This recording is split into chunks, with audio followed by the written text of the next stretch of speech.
எல்லாம் நேற்று இந்த கவர்னருக்கும் இவங்களுக்கும் நடந்த தகராறு, அதன் அடிப்படையில் தான் நிறைய செய்திகள் ஸ்டாலின் சட்டசபையில் பேசியிருக்காரு.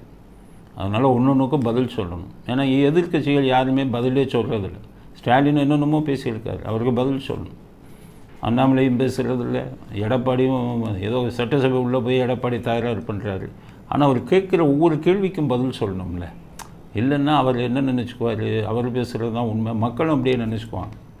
ஸோ அந்த செய்திகள் தான் இன்றைக்கி முக்கியம். முதல் இது கவர்னரை செருப்பால் அடித்த திமுககாரன் பார்த்துக்க. கவர்னரின் படத்தை செருப்பால் அடிக்கிறாங்க, அதை பார்க்கணும்ல. என்னென்னு கேட்டிங்கன்னா, உங்களுக்கு அன்றைக்கே தெரியும், கவர்னர் இவங்க கூப்பிட்டதுக்காக தன்னுடைய அரசியல் சட்டம் தனக்கு கொடுத்த கடமையை செய்வதற்காக போன தடவையும் இதே மாதிரி இவங்க ரவுடித்தனம் பண்ண இருந்தும் அப்பாவும் கூப்பிட்டாருங்கிறதுக்காக வந்தார்.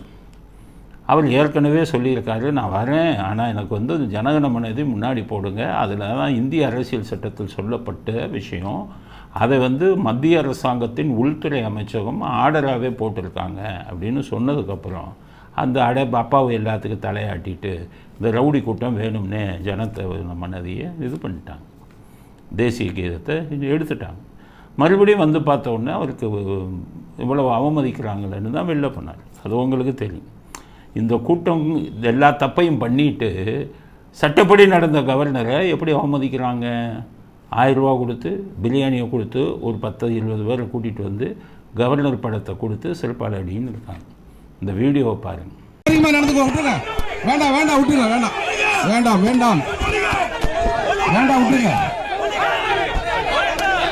வேண்டாம் வேண்டாம் விடுங்க.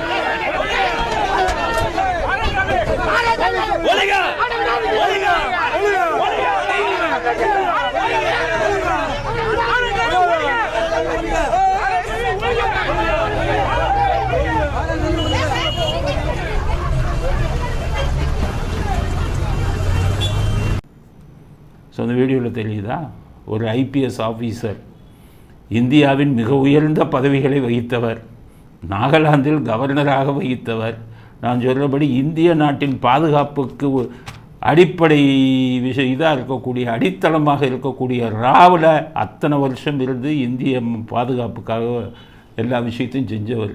இவன் பூரா கள்ளச்சாராயம் காய்ச்சிருவன், எல்லா பொறுக்கித்தனத்தையும் பண்ணுறவன் இவன். அவர் செருப்பால் அடிக்கிறான் பார்த்துக்காங்க. ஸோ செருப்பால் அடிச்சிட்டாங்க. அடித்ததுக்கப்புறம் இப்போ கவர்னர் மாளிகைக்கு போயிடுச்சு இந்த வீடியோலாம். ஆனால் நான் கவர்னருக்கு என்ன சொல்வேன்னா, எல்லாருக்குமே இது குற்றமா இல்லையா அப்படிங்கிற சட்ட விஷயம்னு சொல்லணும். இது மிகப்பெரிய குற்றம். ஏன்னு கேட்டிங்கன்னா, இந்த மாதிரி பண்ணுவாங்கன்னு தெரிஞ்ச வெள்ளக்காரங்காலத்திலே எழுதிட்டான்.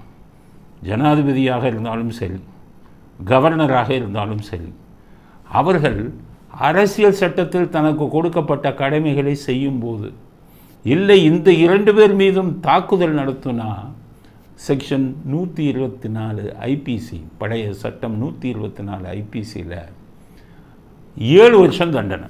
இந்த கூட்டத்துக்கு 7 வருஷம் தண்டனை. அந்த 7 வருஷம் தண்டனை இவங்க 2 பேரையும் அவமதித்தா அந்த வழக்கை போடலாம். ஆனால் வச்சிருக்கிறது பூரா கூலிப்படை, காவல்துறைங்கிற கூலிப்படையை வச்சுருக்காரு யார், ஸ்டாலின். இவர் சொன்னால் தான் அந்த கூலிப்படையை வழக்கு போடும். ஏற்கனவே கவர்னர் ஊட்டிக்கு போனார் ஒரு இதுக்கு.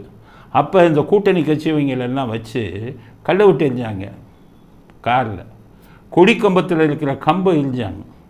அப்போவே கவர்னர் போய் புகார் கொடுத்தார். ஒரு பயம் சீண்டிக்கலை, யாருமே வழக்கு போடலை. அதுக்கப்புறம் கவர்னர் அமைதியாக இருந்துட்டார். ஆனால் இந்த தடவை கவர்னர் அமைதியாக இருக்கக்கூடாதுங்கிறது தான். உங்கள் கடமையை செய்யுங்க. இந்த இவங்களுடைய சமூக விரோதிகள் கூட்டத்தை அடக்கணும். நீங்கள் போன தடவை விட்டது தப்பு.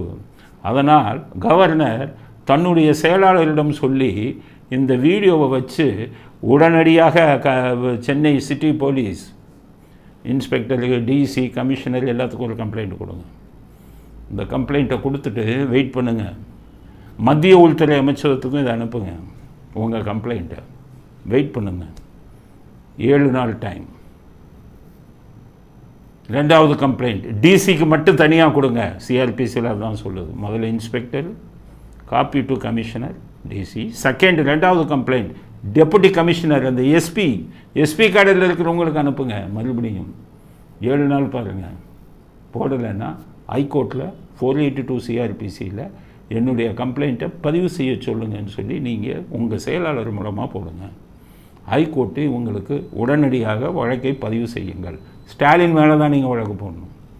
நீங்கள் தானே அனுமதி கொடுக்கணும். இதுக்கு ஸ்டாலின்கிட்ட நீங்கள் அனுமதி வாங்க வேண்டியது. ஸ்டாலினுக்கு முதலமைச்சர்னா அனுமதி வாங்க வேண்டியதில்லை.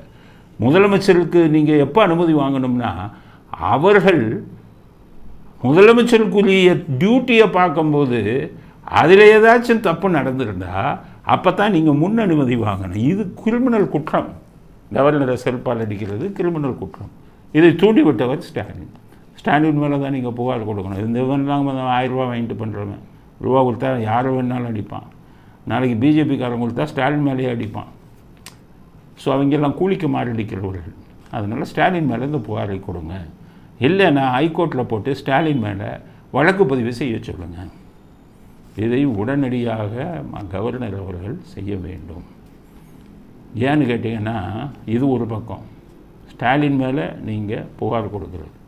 இன்னொரு பக்கம் ஆர்டிக்கல் 356 இந்திய அரசு சட்டம் என்ன சொல்லுதுன்னா break down of law and order. சட்டம் ஒழுங்கு கட்டப்போச்சுன்னு வைங்க, அதுக்கும் கொடுக்கணும். இல்லைன்னா break down of constitutional machinery.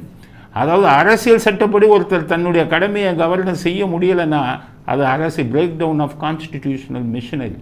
356 governor ஒரு ரிப்போர்ட் அனுப்பணும். This government may be dismissed. ஜனாதிபதி ஆட்சியை வைங்க, இங்கே அரசியல் சட்டத்தை இது பண்ணுறாங்க, அரசியல் சட்டப்படி என் பணியை செய்ய வரல, அரசியல் சட்டப்படி நான் செஞ்ச பணிக்காக என்னை கொச்சப்படுத்துகிறாங்க. Break down of law and order, break down of constitutional machinery.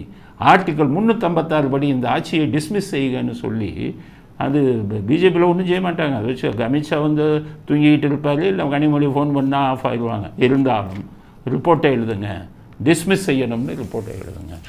இதை உடனடியாக கவர்னர் செய்யணும். இல்லைன்னா இந்த ரவுடி கூட்டம் நேரே அடிப்பான். இன்றைக்கி வீடியோவில் இதுக்கு அடிக்கிறான், நேராக கூட அடிப்பான்.